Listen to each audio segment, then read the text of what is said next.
नमस्कार, मैं कंचन विश्वास नव शारदा पब्लिक स्कूल से।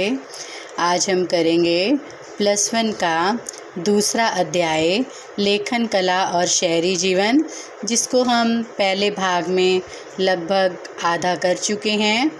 पहले उसकी थोड़ी सी रिवीज़न लेंगे और फिर उसके बाद आगे करेंगे। हमने इसके अंदर जैसे मेसोपोटामिया के बारे में करा है। मेसोपोटामिया जो है वो पहला शहर माना जाता है। तो मेसोपोटामिया 2 शब्दों से मिलकर के बना है, मेसो प्लस पोटामिया, जिसका अर्थ है मध्य और नदी। और ये जो मेसोपोटामिया है ये दसला और फरात दोनों की नदियों के दोआब के बीच में पाया गया है। और ये स्थान अब जो है वो इराक और ईरान में पाया जाता है। और मेसोपोटामिया को संयुक्त सभ्यता कहा जाता है। और इसमें मैंने आपको बताया भी था नदियों का महत्व। मेसोपोटामिया या कोई भी सभ्यता है तो उसके लिए नदियों का क्यों महत्व है वो भी सारा मैंने आपको बताया था। फिर जैसे मैंने आपको जो मेसोपोटामिया है तो उसके मुख्य पॉइंटों के अनुसार आगे आपको जैसे ये यूनानी भाषा का शब्द है ये भी आपको बताया था, और मेसोपोटामिया और उसके भूगोल के बारे में बताया। फिर उसके बाद हमने करा शहरीकरण का महत्व। उसके बाद शहरों में माल की आवाजाही कैसे होती थी, लेखन कला का कैसे विकास हुआ, लेखन प्रणाली कैसी थी, साक्षरता कि लोग साक्षर थे या नहीं थे, फिर लेखन का प्रयोग कैसे होता था। लेखन का प्रयोग यानी कि लोग जो थे वो कैसे लिखते थे। वो जैसे मिट्टी की पट्टियाँ बनाई जाती थी, गीली मिट्टी की, जो गीली मिट्टी जैसे जो दोआब था, जो नदियाँ थी वो जैसे अपने साथ जो है वो लाती थी मिट्टी को, और वो गीली मिट्टी जो है उनको मिल जाती थी जो वहाँ के लोग थे, और वो कीलाकार शब्द जो थे वो उस पर पट्टियाँ बना करके मिट्टी की और उसके ऊपर वो लिखते थे। तो इसके बाद हम करेंगे दक्षिण मेसोपोटामिया का शहरीकरण कैसा था। क्या करेंगे हम कि दक्षिण मेसोपोटामिया का शहरीकरण और वहाँ पर मंदिर और राजा जो थे वो कैसे थे, इसके बारे में जो है अब हम करेंगे। तो जो है शहरीकरण का मतलब है जो मेसोपोटामिया था तो वहाँ पर जो है एक उर नामक शहर जो है वो पाया गया है और उसकी खुदाई की गई है। और जैसे इसमें मंदिर जो है वो भी पाए गए हैं। मंदिर जो है वो कैसे पाए गए हैं, पहले तो जैसे छोटे छोटे मंदिर जो बनाए जाते थे और उनको जैसे कच्ची ईंटों से बनाए जाते थे। मंदिर विभिन्न प्रकार के देवी देवताओं के निवास स्थान माने जाते थे। तो निवास स्थान जो माने जाते थे तो इस कारण उनको कैसा बनाया जाने लगा, जैसे घर होते थे घरों के जैसा ही बनाया जाने लगा।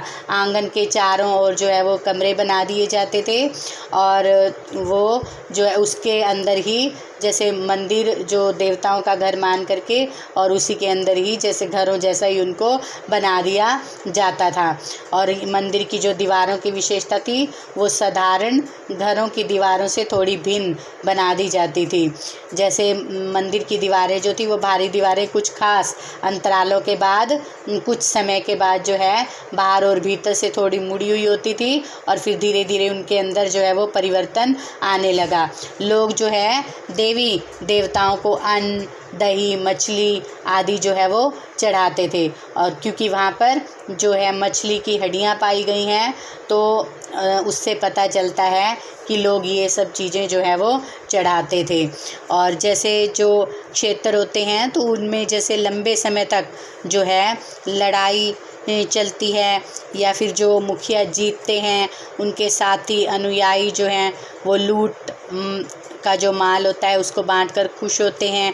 हारे हुए समूहों के लोगों को बंदी बनाकर अपने साथ ले जाते हैं और जिन्हें वो चौकीदार या नौकर की नौकरी देते हैं। इस प्रकार वे अपना प्रभाव जो है वो अनुयायियों पर छोड़ते थे और अनुयायियों की संख्या जो होती थी वो बढ़ा लेते थे। और फिर उसके बाद क्या आता है इसके अंदर, जैसे जो ये जो शहर है सुदृढ़, ये जो परंपरा मिली है, नगर जो है वो 4200 ईसा पूर्व से 400 ईसा पूर्व तक के मिले हैं, अस्तित्व में आए हैं। और इसके दौरान 2800 ईसा पूर्व के आसपास भी जो नगर हैं वो 400 हेक्टेयर तक जो है वो फैल गए थे। जैसे इसमें मिलता है कि जो युद्ध बंदियों और स्थानीय लोगों को जो मंदिर बनवाए जाते थे उन पर शासक जो है वो काम करता था, और कृषि कर भले ही न देना पड़े पर काम करना जो होता था वो अनिवार्य होता था, और जिनको काम पर लगाया जाता था तो उनको उनके बदले में अनाज आदि जो है वो दिया जाता था। शासक जो होता था उसके हुक्म से आम लोग जो होते थे वो पत्थर खोदने, धातु खनिज लाने, मिट्टी की ईंटें तैयार करने और मंदिर में लगाने, और सुदूर का मतलब होता है दूर के देशों में जाकर मंदिर के लिए उपयुक्त सब सामान लाने के कामों में जुटे रहते थे। इसकी वजह से 3000 ईसा पूर्व के आसपास उरूक में खूब तकनीक प्रगति भी हुई थी। मंदिर जो बनाए जाते थे तो उनके लिए शंकु, उनकी छतों को जो है बोझ संभालने के लिए शंकु जो है वो बनाए जाते थे। तो शंकु जो है वो लकड़ी के तो मिलते नहीं थे, तो उनको चिकनी मिट्टी से बना करके और उनको पकाया जाता था, और फिर रंग कर मंदिर की दीवारों में भिन्न भिन्न रंगों के शंकु जो थे वो लगाए जाते थे, जिससे दीवारें जो थी वो विभिन्न प्रकार की सुशोभित भी हो जाती थी। और मूर्ति कला के क्षेत्र में उच्च कोटि की सफलता भी इन्होंने प्राप्त की। इस कला के सुंदर नमूने जो है वो आसानी से उपलब्ध होने वाली चिकनी मिट्टी की अपेक्षा अधिकतर पत्थरों से तैयार किए जाते थे। और तभी प्रौद्योगिकी के क्षेत्र में भी एक युगांतकारी परिवर्तन आया जो शहरी अर्थव्यवस्था के लिए अत्यंत उपयुक्त साबित हुआ, और वह था कुम्हार के चाक का निर्माण। और आगे चलकर इस चाक से कुम्हार की कार्यशाला में एक बड़े पैमाने पर दर्जनों एक जैसे बर्तन आसानी से बनाए जाने लगे। फिर उसके बाद जो मेसोपोटामिया के लोग थे, या फिर जैसे उनका जैसे जीवन जो था, उनका शहरी जीवन वो कैसा था। नगरों की या शहरों की जो सामाजिक व्यवस्था थी वे एक उच्च और सम्राट वर्ग का प्रादुर्भाव हो चुका था, यानी कि मिलने लगे थे, और धन दौलत का ज़्यादातर हिस्सा समाज के एक छोटे से वर्ग में केंद्रित था। और इस बात की पुष्टि इस तथ्य से होती है कि बहुमूल्य चीज़ें जो थी वो विशाल मात्रा में उड़ के राजाओं और रानियों की कुछ कब्रों और समाधियों में उनके साथ दफनाई गई हैं। लेकिन आम आदमी की स्थिति क्या थी? जो आम आदमी था वो जैसे कानूनी दस्तावेजों से पता चलता है कि मेसोपोटामिया के समाज में एकल परिवार को आदर्श माना जाता था। हालांकि एक शादीशुदा बेटा और उसका परिवार अक्सर अपने माता पिता के साथ ही रहा करते थे, और पिता परिवार का मुखिया होता था। विवाह की प्रक्रिया या विधि के बारे में कुछ इतनी जानकारी मिली है कि विवाह करने की इच्छा के बारे में घोषणा की जाती थी, और वधू के माता पिता उसके विवाह के लिए जब अपनी सहमति देते थे तो उसके बाद वर पक्ष के लोग जो है वो वधू को उपहार स्वरूप कुछ देते थे। और फिर उसके बाद विवाह की रस्म जब पूरी हो जाती थी तो दोनों पक्षों में उपहार स्वरूप जो है आदान प्रदान जो है वो किया जाता था।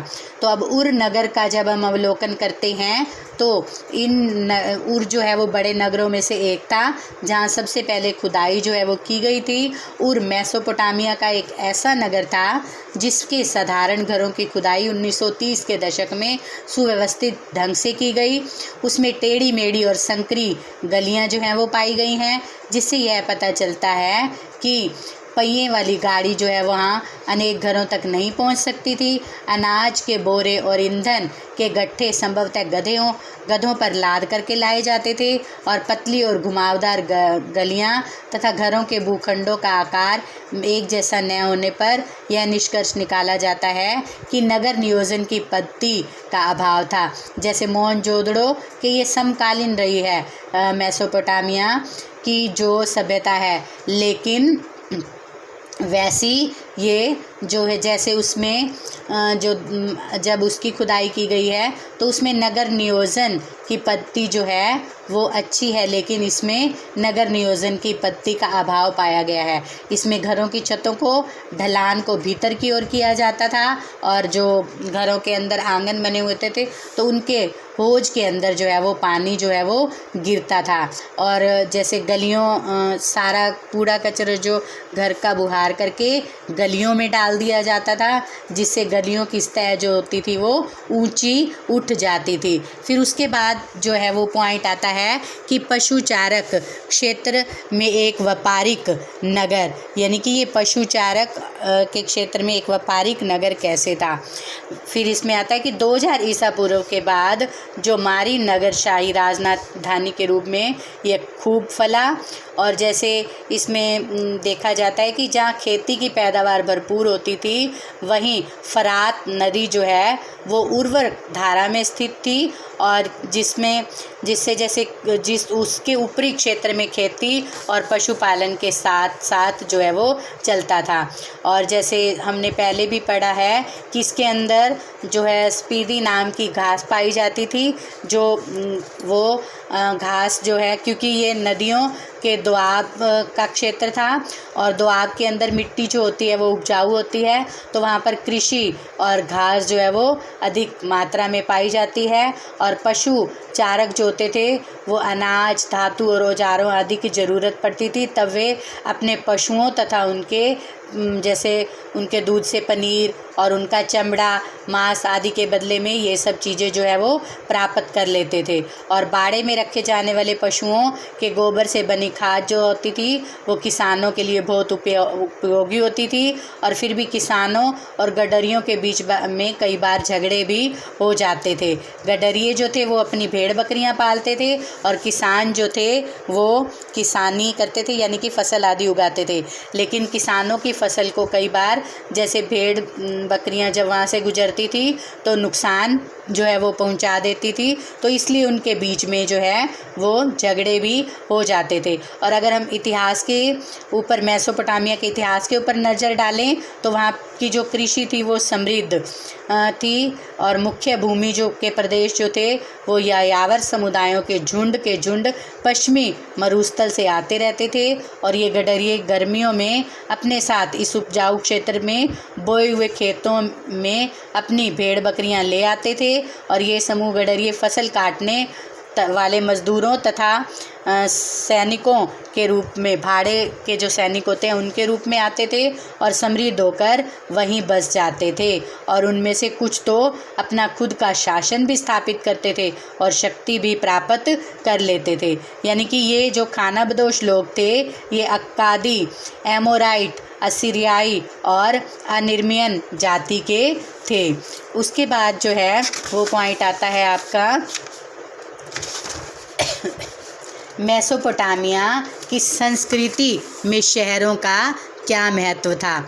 जैसे हम जो है हड़प्पा की सभ्यता पढ़ते हैं तो उसमें मोहनजोदड़ो जो है वो एक मुख्य शहर था, तो मेसोपोटामिया में भी वैसे ही उर शहर को जो है वो माना गया है। तो मेसोपोटामिया वासी शहरी जीवन को महत्व देते थे, लेकिन वह अनेक समुदाय और संस्कृतियों के लोग साथ साथ भी रहते थे। और युद्ध में शहरों के नष्ट हो जाने के बाद वे अपने काव्यों के जरिए उन्हें याद भी किया करते थे। और मेसोपोटामिया के लोगों को अपने नगरों पर कितना अधिक गर्व था, इस बात का सबसे अधिक मर्मस्पर्शी वर्णन हमें गिल्गामेश महाकाव्य के अंत में मिलता है। ये काव्य 12 पट्टिकाओं पर लिखा गया था और ऐसा कहा जाता है कि गिल्गामेश ने एनमर्कर के कुछ समय बाद उरुक नगर पर शासन किया था। वह एक महान योद्धा था जिसने दूर दूर के प्रदेशों को अपने अधीन जो है वो कर लिया था। फिर लेखन कला की देन, यानी कि जो मेसोपोटामिया की लेखन कला की देन थी उसने जो है वो क्या दिया। जैसे हमने पहले भी पढ़ा है कि इसमें पट्टिकाओं के ऊपर लिखा जाता था और पट्टिकाओं के ऊपर कीलक जैसे उस पद्धति से लिखा जाता था। तो 1800 ईसा पूर्व के आसपास कुछ पट्टिकाएं जो है वो मिली हैं, जिनमें गुणा और भाग की तालिकाएं, वर्ग तथा वर्गमूल और चक्रवर्ती ब्याज की सारणियां भी दी गई हैं, जैसा इसमें जो है वो दर्शाया भी गया है। और उसमें 2 का वर्गमूल भी जो है वो दिया गया है।